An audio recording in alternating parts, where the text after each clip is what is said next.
If you're looking to deploy Apache Cassandra quickly, easily, and without the hassle of manual configurations from scratch, this video will show you how to do it directly from the Cuemby Marketplace. We'll start by creating the instance from the Marketplace, where you can choose the configuration that best suits your workload. Select the Cassandra application from the Marketplace, then configure the password, a requirement for the application, followed by the compute capacity, memory, and storage. Configure monthly backups. Cuemby provides a clear summary of the estimated monthly cost, which is very useful because it allows you to make quick decisions, avoid surprises, and have complete visibility into your resource usage. Once configured, click Deploy, and the platform automatically begins provisioning. At this point, Cuemby creates the virtual machine and runs the environment preparation process. When the instance is available, we'll check the connectivity.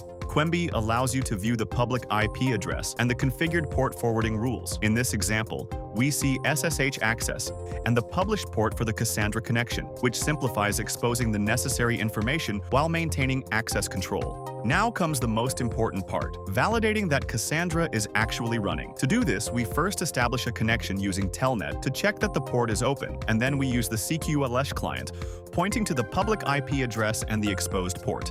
We enter the credentials and verify that the connection is successfully established with the Cassandra instance. Once connected, we verify that the service is responding and that we have access to the database engine. This final validation confirms that the deployment was successful and that the database is ready to start working, integrate applications, or proceed with more advanced configurations.